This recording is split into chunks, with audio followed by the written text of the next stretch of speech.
আপনারা জানেন বাংলাদেশে এখন কি হচ্ছে। আপনারা গণভোটে সবাই কি হ্যাঁ এর পক্ষে ছিলেন না?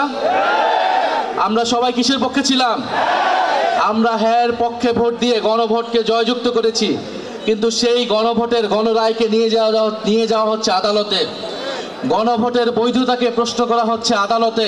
আমরা কি সেটা মানব না। যদি জনগণের রায়কে আদালতে নিয়ে যাওয়া হয় তাহলে আমাদেরকেও রাজপথে যেতে হবে। কথা খুবই পরিষ্কার। আমরা জুলাইয়ের মতো স্লোগান দিতে চাই না, হাইকোর্ট না রাজপথ, কিন্তু এই স্লোগান দিতে আমাদেরকে বাধ্য করবেন না।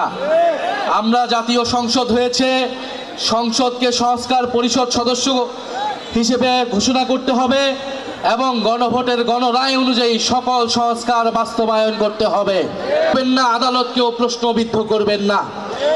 বিজ্ঞ আদালতের প্রতি আমাদের আহ্বান থাকবে, জুলাই গণ অভ্যুত্থানের হাজারো মানুষের রক্তের মধ্য দিয়ে আজকের প্রধান বিচারপতিগণ বসেছেন। ফলে এই গণ অভ্যুত্থানে কিন্তু এখনকার আদালত, এখনকার এই নির্বাচন এবং সরকার সবকিছুর বৈধতা যদি সংবিধানের দোহাই দেওয়া হয়, সংবিধান হিসেবে ইন্টারিম গভর্নমেন্টও হয় নাই, নির্বাচনও হয় নাই, তারেক রহমানের সরকারও তৈরি হয় নাই। যদি পুরানো সংবিধানের কথা বলা হয় তাহলে ফ্যাসিস্ট হাসিনাকেই এখনকার প্রধানমন্ত্রী হিসেবে মেনে নিতে হবে। বর্তমান সরকার কি সেটা মেনে নিতে প্রস্তুত কিনা আমরা তার কাছে সেটা শুনতে চাই। ফলে অযথা জল ঘোলা করবেন না। সংস্কার বাস্তবায়ন করতে হবে, বিচার বাস্তবায়ন করতে হবে।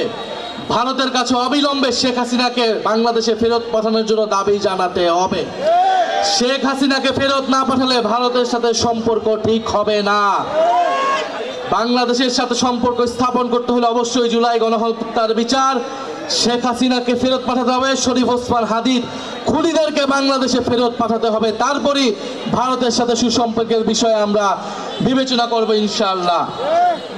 আজকে পুরো সমগ্র এনসিপি এই কুমিল্লা জেলায় এসেছে। এনসিপির সব গুরুত্বপূর্ণ নেতাই আজকে কুমিল্লা জেলায় এসেছেন।